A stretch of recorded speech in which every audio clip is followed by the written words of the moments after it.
গল্প তুমি এলে বসন্ত নামে, লেখিকা রিমঝিম বৃষ্টি, পাঠ ২৬।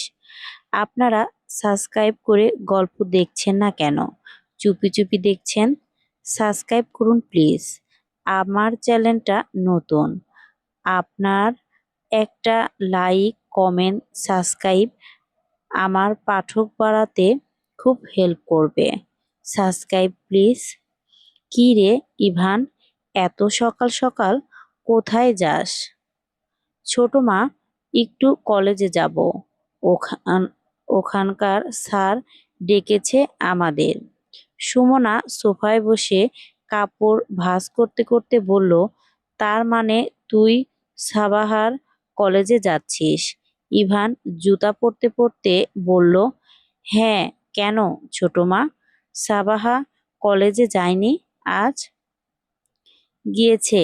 পাজি মেয়েটা আজ শাড়ি পরেছে, সেজেগুজে গেছে।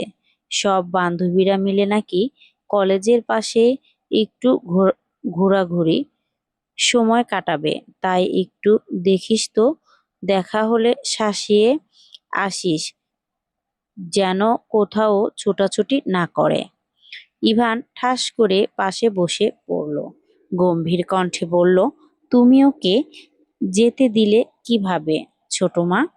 ওখান এখনকার দিনকাল কি ভালো? তার উপরে আবার শাড়ি পরেছে। সুমনা কাপড়গুলো হাত থেকে ঠাস করে ফেলে ঝাড়ি মেরে বলল, শোনো, আমার বকবি না তুই। ইদানিং তোর বোনের খুব লাই বেড়েছে। আমার একটা কথাও কানে করে না সে। ওর বাবাকেও এ কথা জানাতে চাইছি তো। তোর চাচু বাড়িতে বসার সময় পায় না ইদানিং, তাই বলেছি না, কারণ অফিস থেকে ফিরলেই মাথা গরম করে থাকবে। তাই তুমি কাকে কি বলছো ছোট বৌমা? ওর হাতে তো খালি মায়ের। তোমার মেয়েকে দেখলেই মেরে বসবে।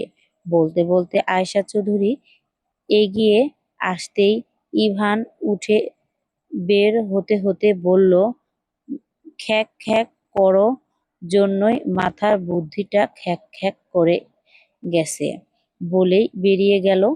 তো তা দেখে আয়শা মুখ বাঁকিয়ে বলল, এই বাড়িতে আর থাকা যাইব না দেখছি। যে যা পারে আমায় শোনাইয়া দেয়। মা, বলছিলাম ভাবিরে আনার ব্যবস্থা করেন। বাড়িটা খালি খালি মনে হচ্ছে। না জানি কোথায় রাগ করে গেছে। মানুষ জানলেই বা কি বলবো, ভাববো বাড়িতে নিশ্চয় অশান্তি লাগছে, তাই বাড়ি থেকে চলে গেছে। আয়শা মুখটা শুকনো করে পাশে বসেই বলল, আচ্ছা, তোমার জন্য না হয় আমি ছোট হলাম। বড় বৌমা তো ছেলে না আসলে ফিরবে না। আগে ছেলে আর ছেলের বউকে আনি, তারপর যা হবে দেখা যাবে। আমি ঘরে যাচ্ছি, বড় পোলা আসলে পাঠাইয়া দিও, কথা আছে বলেই ধীর পায়ে উঠে নিজের রুমে চলে গেল। তার যাওয়ার পানে তাকিয়ে সুমনা মনে মনে বেশ হাসলো, এই ভেবে যে শেষেমেষে হার মানলো ইদাদের জন্য। ইদাদের বুদ্ধি আছে, মানতে হবে। কলেজের পাশেই একটা নিরিবিলি লেক আছে, সেখানে ছোটখাটো পিকনিক বানালে মন্দ হয় না যেন। দূর থেকে ভেসে আসা মৃদু বাতাস, সামনেই কিছুটা বড় পুকুর, যার ঠান্ডা বাতাস পুরো জায়গা আরো সুন্দর করে তুলছে, ঠিক নিখুঁতভাবে যেমন ক্যানভাসের আঁকা ছবি হয়ে তেমন। সাবাহা পরনে আজ সিল্কের বেগুনি আর সাদা মিশ্রিত রঙের শাড়ি, দু হাত ভর্তি ম্যাচিং করে রেশমি সুতার চুড়ি পরেছে। চুলগুলো খোলা, দু চোখ কাজল দিয়ে রাঙিয়েছে, সাথে ঠোঁটে হালকা লিপস্টিক, এতেই যেন মারাত্মক লাগছে। সাবাহা পুকুরের পাড়ে এক বেঞ্চের ওপরে সুন্দর করে পা গুটিয়ে বসলো। দূর থেকে পুকুরের পাড়ে এক ধানে চেয়ে রইল পুকুরের ঢেউ যেন তার সব মনের দুঃখ উড়িয়ে বলল তাকে পাথর। শীতল দৃষ্টিতে তাকিয়ে শুধু পুকুরের ঢেউ দেখল। তার থেকে কিছুটা দূরে বসে আছে তার বান্ধবী লাবিবা আর কেয়া। সাবাহা সে এভাবেই বসে থাকতে দেখে লাবিবা বলল, আমরা এসেছি পিকনিক করতে, একটু পিক তুলতে। আর মহারানী দেখছো দুঃখের বিলাস করছে। আচ্ছা, ব্যাপার কি তোর বলতো, প্রেমে পড়েছিস কারো? সাবাহা সেদিকে তাকিয়ে বলল, এমনটা কেন মনে হলো তোর? কারণ তুই কখনো শাড়ি পরিস না, আর না এত সেজেগুজে বাহিরে আসিস কখনো। হ্যাঁ, শাড়ি পরেছিস, কিন্তু বাহিরে বের হলি না তো, তাই সন্দেহ হচ্ছে। সাবাহা হেসে উঠল আর বলল, তোদের কইরা লাভ কি সোনা? যারে বুঝাইতে চায় সে তো বোঝে না। আর না পড়তে পড়েছে আমার এই মন।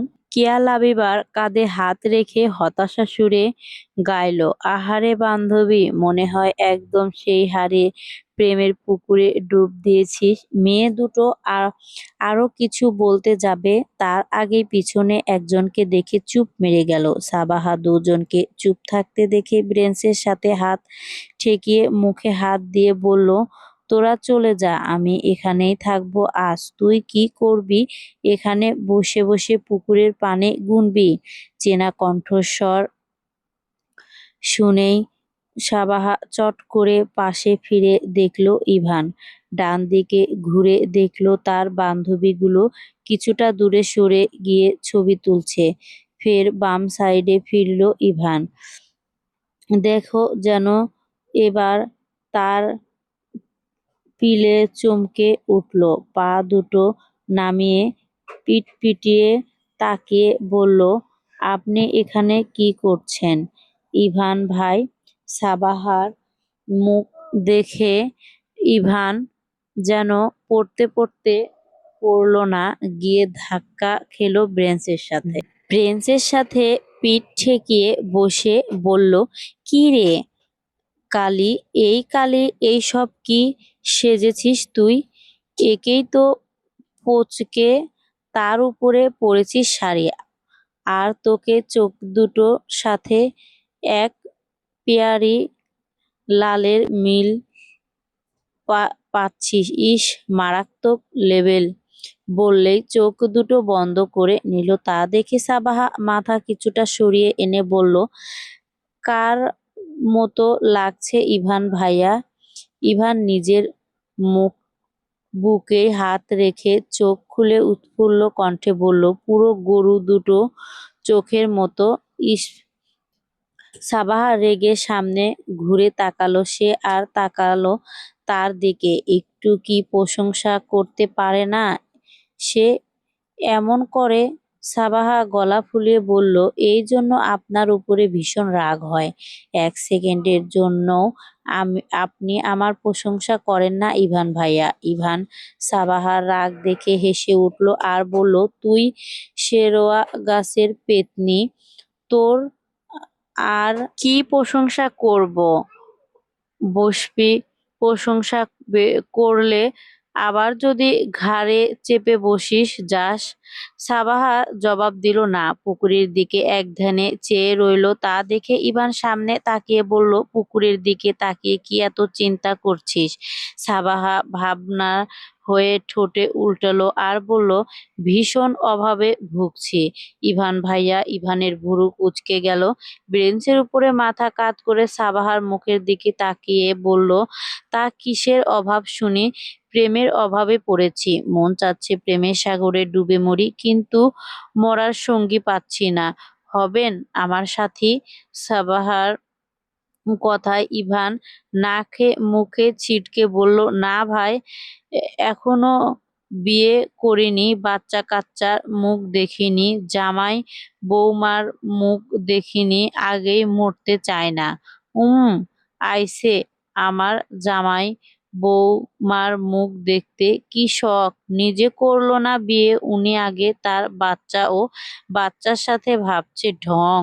সাবাহার কথা শুনে ইভান মুখ টিপে হাসলো আর বলল, এদিকে তাকা ঢেকস ঢ্যাঁড়স।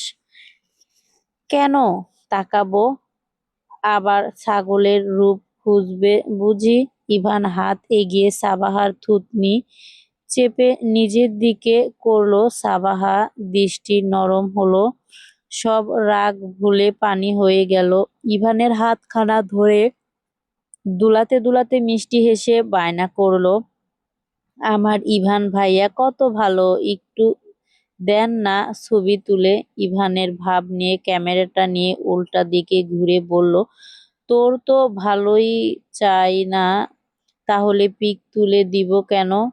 আবার খারাপ হলে বলবি ইচ্ছে করেই করেছি। সাবাহা বেঞ্চে থেকে নামতে নামতে বলল, আরে দিন তো ছবি তুলে। ইভান দাঁড় হলো ক্যামেরাটা হাতে নিয়ে। সাবাহাকে রেডি হতে বলল, নে পোষে দে ছবি করে। এবার সাবাহা সুন্দর করে দাঁড়িয়ে পোজ দিল, কখনো ঘাসের উপরে বসে আবার কখনো পুকুরের পাশে দাঁড়িয়ে ছবি তুলল। ইভান ছবিগুলো দেখে ভুরু কুঁচকে বলল, কিছু একটা মিসিং হয়ে আছে। সাবাহা ঘাসের উপরে বসেই বলল, এতগুলো পোজ দেওয়ার পর আপনার মিসিং মনে হলো? ইভান আশেপাশে তাকিয়ে দেখলো পদ্ম বিক্রি করছে একজন লোক পাশে, আর সাথেই কলেজে হওয়ার ফুলের দোকান রয়েছে। এখানে বেশ কয়েকটা। ইভান দৌড়ে ফুলটা নিয়ে সাবাহাকে দিয়ে বলল, লাও, পারফেক্ট। সাবাহা ফুল পেয়ে তো মনে যেন লাড্ডু ফুটলো তার। ছবি ওঠার পরে দুজন পুকুরের পাশে এসে বসলো। টলমল পানিতে পা ডুবিয়ে রেখে সাবাহা দূর থেকে তার বান্ধবী গুলোকে দাঁড়িয়ে গল্প করতে দেখলো ছেলেদের সাথে। তাই ইভান খেয়াল করলো এক নজর, তারপরে সেদিকে তাকে জিজ্ঞাসা করলো, আচ্ছা ওই দুটো একা বুঝলাম, কিন্তু পাশে তিনটা মেয়ের সাথে তিনটা ছেলে কি করছে?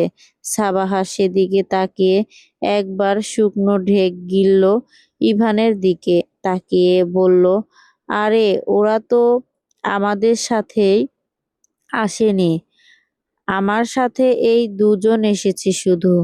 ইভান সরু চোখে তাকালো আর বলল, কাহিনী করছিস তুই? মিথ্যা বলছিস আর বিশ্বাস করব ভাবছিস? এই গুলোকে আমি তোর প্রাইভেটি দেখছি। সত্যি করে বল তো ওরা কি করতে এসেছে? আসলে হয়েছে কি, ওইগুলো ওদের বয়ফ্রেন্ড।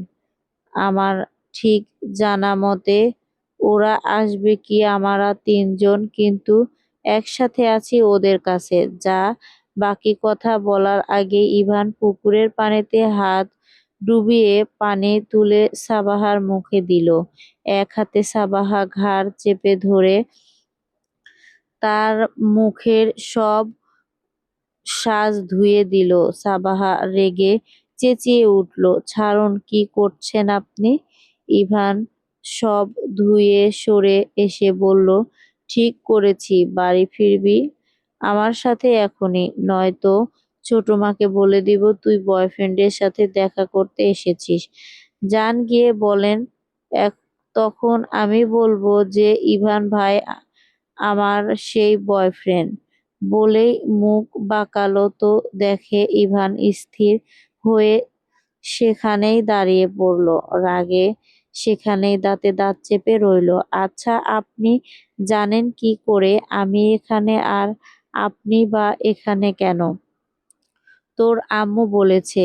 আমার নাগিন ধরে নিয়ে আয়। আমার কাছে তো বিন নাই, কিন্তু হাত আছে, বুঝলি তো? বলেই চট করে সাবাহাকে পাজা করে কোলে তুলে নিয়ে সাবাহা তা দেখে কটমটিয়ে বলল, নামান কিন্তু ইভান ভাইয়া, আমি এখন বাড়ি যাব না। ইভান শুনল না, সোজা হাঁটা ধরলো। দু হতে তার বান্ধবীগুলো তা দেখে রইল।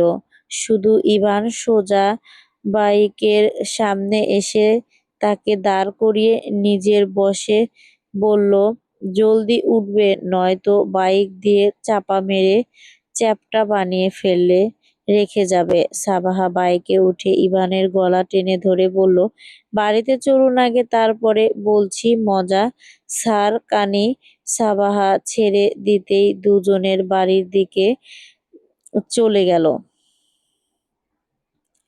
এই মেয়েকে দেখেছেন এখানে বা আশেপাশে থাকতে?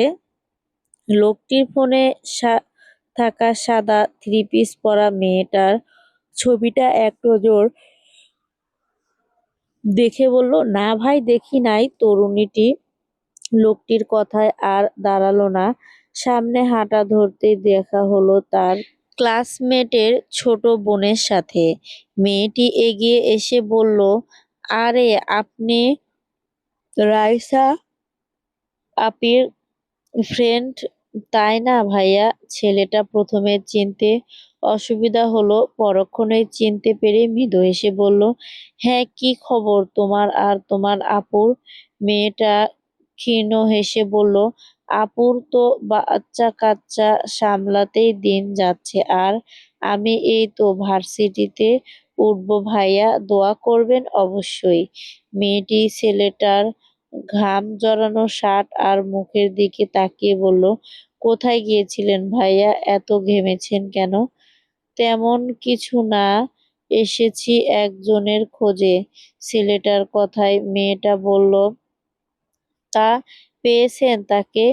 ভারী শ্বাস ছেড়ে ছেলের মেয়েকে বলল, না পাইনি। কে সে জানতে পারি কি? মেয়েটার কথা।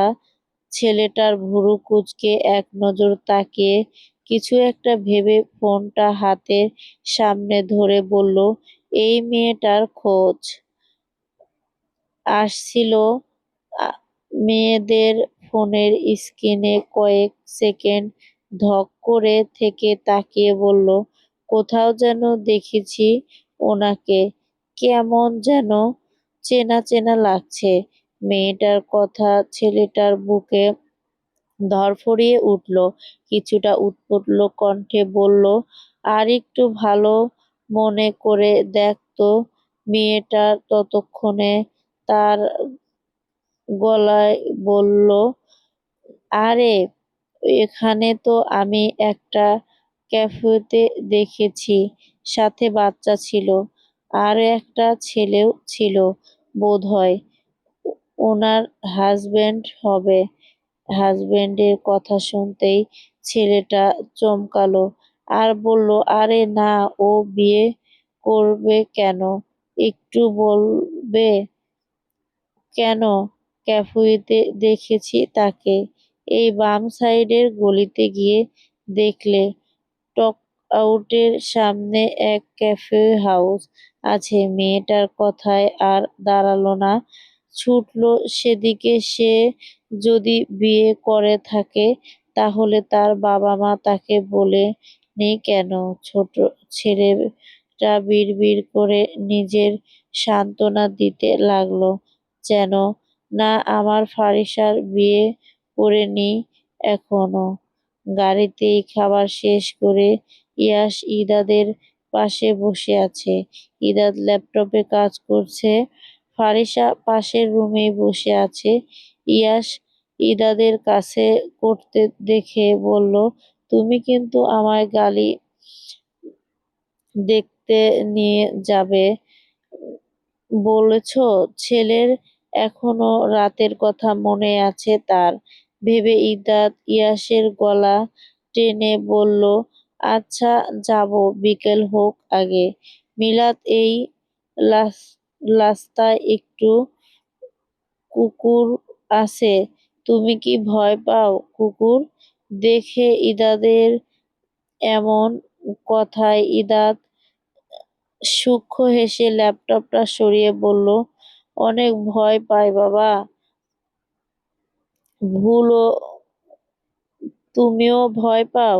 ইরাত মুখের হাত দিয়ে হেসে বলল, কুকুলকে ভয় পাও, কিন্তু কুকুলের এত কষ্ট আছে জানতাম না তো। তা কুকুরের কি কষ্ট বাবা? আলে আমাদের মতো ওরা বাথরুম নেই, তাই তো ওরা রাস্তায় হাগু করে দেয়। ওদের কষ্ট না তাহলে বলো তুমি? ইরাত না চাইতেও হো হো করে হেসে উঠল। ছেলেকে জড়িয়ে ধরে বলল, ওরে আমার আদরের, এত গভীর চিন্তা আমাদের মাথায় আসেনি বোধহয়। তুমি তো দেখছি বিজ্ঞানীদের ঘোল খাইয়ে দিবে। এই যে রুমে আসতেই তাড়াতাড়ি ফারিসা গলা পেয়ে ইয়াস ইদাদের কোলে থেকে মাথা তুলে দরজার দিকে তাকিয়ে দেখল মায়ের হাতে বই। তা দেখে ইয়াস ইদাদের দিকে তাকিয়ে বলল, মিলাদ যে আমায় নিয়ে এখন ঘুরতে যাবে। ইদাত পাশে ফিরে ছেলের মুখ পানে গোল গোল করে তাকালো শুধু। ফারিসা এগিয়ে এসে বলল, একটু পড়াশোনা করো তাহলে তোমায় ঘুরতে নিয়ে যাবে। মায়ের কথা শুনে এবার ভদ্র ছেলের মতো উঠে তার কোলে চলে গেল। ফারিসা নিয়ে পাশের রুমে চলে গেল। ইদাত এক নজর সেদিকে তাকিয়ে ফের কাজ করতে বসলো। পাশ থেকে ফোনটা বাজতেই ইদাত ঘাড় ঘুরিয়ে তাকালো। স্ক্রিনে নিজের মায়ের নম্বর দেখে ঠোঁট জোড়া প্রশস্ত করে ফেলল। ফোনটা হাতে নিয়ে রিসিভ করতেই ওপাশ থেকে বলল, কি রে, কেমন আছিস তুই? সব ঠিক আছে তো? ওদের ইয়াস? হ্যাঁ আম্মু, তুমি চিন্তা করো না। আর কতদিন থাকবো বলো তো? ওরা বা কি ভাববে? ইদাত গম্ভীর কণ্ঠে বলল, তা বাবাকে বলো দাদিকে রাজি করাতে, তা এত কি? সেদিন তো তোমার খোঁজে এসেছিল। ইস, তোমার বরের মুখ দেখার মতো ছিল। বউয়ের জন্য পাগল হয়ে গিয়েছিল একদম। বুঝতে তো ইভান ছেলের কথায় মুখখানা ছোট করে বলল, বাপকে এত চিন্তায় ফেলছিস না? এমনিতেই প্রেসার উঠেছে আর তার শরীর আর ঠিক থাকে না হুট। আর তো তোমার ছেলে কি হবে? আচ্ছা শোনো, তোমার মা তোমাকে ফোন দিতে চাচ্ছে, কিন্তু এর ফোনের ব্যালেন্স নাই। একটু ফোন দিয়ে দেখো তো তোকে কি বলবে। আচ্ছা রাখলাম তাহলে বলেই কেটে দিল। সুমনার কাছে ফোন দিল। বলো আমি ফারিসা বইয়ের ওপরে আঙ্গুল রেখেই বলল, এই তোমায় আমি আম বলতে বলছি? আতে আম হয় তো আম্মু?